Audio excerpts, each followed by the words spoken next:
So it snowed in Ohio this last Sunday, and I'll be really honest. As we talked about the sermon, one of the things we said was we could have done better communicating it a little bit more succinctly for an online audience. So if you didn't watch the sermon, or if you did, I would love to just recap a few things that were so important. And this all starts with the fact that Jesus once said, "Whoever wants to be my disciple must deny themselves, take up their cross daily, and follow me." Now, that scripture sounds familiar because we've talked about it this past Sunday and often in our church services, but if we're honest, it's also really heavy. We all know about Jesus, but not each of us actually believe Jesus is who he said he was. And even for those of us who do, sometimes we don't necessarily want to agree with Jesus. We want Jesus to agree with us. But when he says, "Follow me," he's offering a very different kind of call. And in this little snippet, a summary of Sunday's sermon, I want to talk about what it actually looks like to follow Jesus and why for so many of us, when we look at following him, it isn't about another sermon. It's not about another thing to do or a way to achieve some kind of status. It's about following the person of Jesus Christ. So I love in Luke 9 how Jesus asked the question, "Who do you say I am?" And he says it in two different ways. He starts by saying, "Who do the crowd say I am?" But then after the response, he makes it personal. And he asks, "What about you? Who do you say I am?" I love that the crowds had an opinion, but the disciples, ultimately, they had a closeness with Jesus. They had been with him.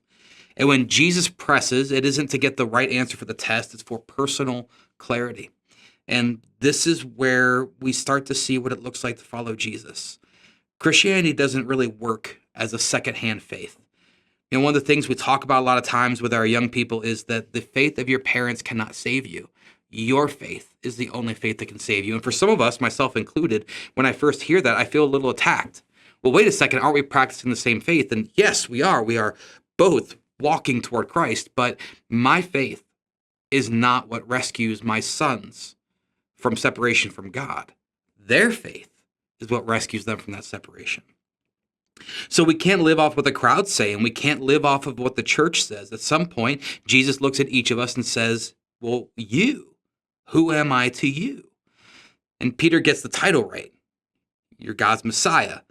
But he doesn't understand what that means yet. He doesn't get the cost of following the Messiah. Not just a rabbi, not just a good teacher, but to follow the Messiah would cost more than he could have imagined. And it's possible to say all the right things about Jesus, but he still is calling us to follow.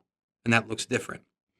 This call begins with denying ourselves, and Jesus says it so well. He says, "Whoever wants to be my disciple must deny themselves and take up their cross daily." And let's be really clear. Jesus isn't saying be nicer. Now, we can try to be nicer, but that's not what he's saying. He's not saying try harder. We can try harder, but that's not what he's saying here.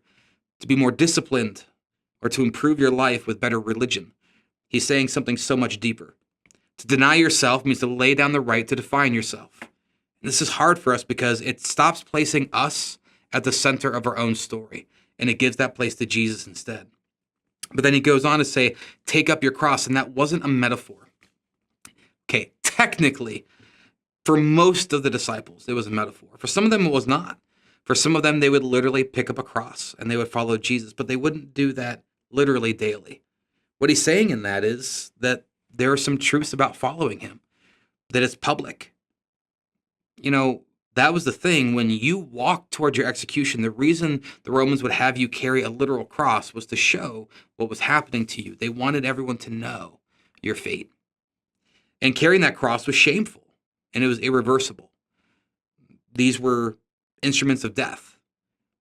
People didn't survive crucifixions. And so Jesus here, he isn't talking about pick up your inconvenience daily and follow me. He's talking about surrender. It can be a really tough way to understand this, but the truth is he's calling us to pick up death to self. He's calling us to pick up a willingness to die to our own desires and to our own preferences and to follow him instead. And it's meant to be following Jesus in obedience. Instead of comfort, instead of control, following him, and he will overcome the world. And that's meant to be a daily thing, not once, not occasionally, but every single day. Not when things are hard or we really need some help, but in everything we are and in everything we do. But then Jesus, he says this thing that can be a little confusing, but it really separates the follower from the crowd. It really separates the disciple from the onlookers. He says, whoever wants to save their life will lose it. But whoever loses their life for me, that's Jesus, not for Chris, whoever loses their life for me will save it. And this is a tension because we can protect ourselves and that feels good, or we can surrender control and actually be safe with Jesus. We can manage our risk, or we can obey, even if it takes us to places that are uncomfortable. And we can attend church, or we can become disciples. The crowd wants safety, but Jesus offers life. And the truth that most of us need to hear is this, that we're not losing our life by following Jesus in the way the world would understand it. We're trading up. But at the core of this, many of us want to experience resurrection without first experiencing crucifixion, and that's not the way of the gospel. To follow Jesus, at some point, we need to die to self to live for him. This is symbolized in baptism, that we go under the water and the old self is dead, and that which arises follows Jesus with all that we are. We cannot experience resurrection without first experiencing crucifixion, and we don't get transformation without first experiencing surrender. So this was never meant to be solo. And here's what I think a lot of folks are going to ask when we say yes to Jesus. What does it look like to follow him? And in our culture, and in our church culture, not Shawnee Alliance particularly, but Church North America, we have made Christianity a very individualistic faith. And to be clear, only your personal faith in Jesus Christ can rescue you. There's nothing I can say or do on your behalf. I can speak gospel to you, but ultimately your relationship with Jesus is the basis for your faith and your salvation. But although receiving Christ in faith is individual, walking in faith is not meant to be. It's meant to be together. You know, we can pretend like we can experience God just as much alone and isolated, but the truth is, throughout the scriptures, we see that God moves in community. Jesus never discipled in a way that isolated. He discipled in a way that built community. And by the way, neither did the early church. The church in Acts was held in common, everything. And then when they were dispersed, they still gathered together and they still lived life together. Following Jesus is meant to be relational with Jesus, but it's also meant to be relational with one another as brothers and sisters. And so at Shawnee Alliance, we're talking about this thing that we're calling the disciple-making pathway, a pathway that each and every one of us is called to move forward in faith. And there's some ways you can do that. You can gather and worship, and I hope that you do. We can grow in community, whether that be through small groups or Wednesday night groups and lots of different opportunities. And we should be serving with our gifts. And sometimes we serve in the church, but often we serve far and wide in our community. But at the end of the day, it's saying, I don't just want to believe, I want to grow. Every sermon is meant to have an opportunity to move forward in faith, and this is what we're aiming for today. And if I'm honest, this is why we're re-recording this in a shortened version, because I want to get to the point. There's two questions I want to ask you, and the first one is, do you have somebody that on a regular basis they see you, that they care more about how you follow Jesus than whether or not you're happy, and when they speak, you listen? Now, I mean really see you, by the way, not the polished version of you, that they see the real you and that you're comfortable being that real person. I'm going to ask you a second question. On your worst day, do you have someone to call that sees you on a regular basis, that they care more about you and your relationship with Christ and they care about whether or not you're happy right now? And when they speak, you'll stop and listen. Now, I have some disqualifiers. If that's your spouse, I appreciate that, but I think that we're called to have something a little bit different.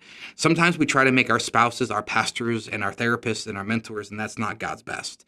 Let our wives be our wives. Let our husbands be our husbands. And sometimes we need a deeper bench in our life, and we need to be able to honor one another as husband and wife, and to be able to be present in a greater body of believers for some of the rest.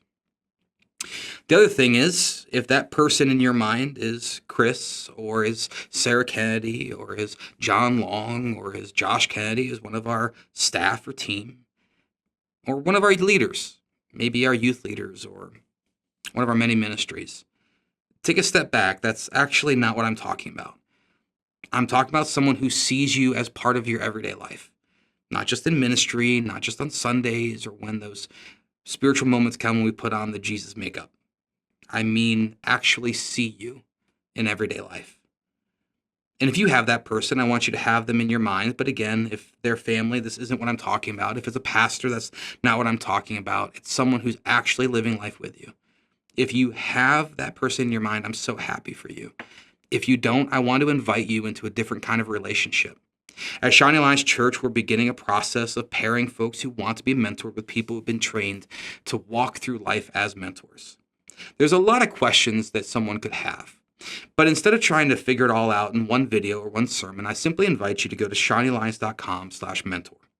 If you go there, you'll fill in your information and say, I'd like to hear more. And we're going to give you more information in an actual manageable way where you can see it, understand it, and you can respond in the future. But as we talk about this, we're in the process of training dozens, about 100 people to serve in that mentorship role. And we'll continue to do this because following Jesus, it can be difficult, but it's not meant to be alone. Picking up our cross daily is difficult, but it's not meant to be alone.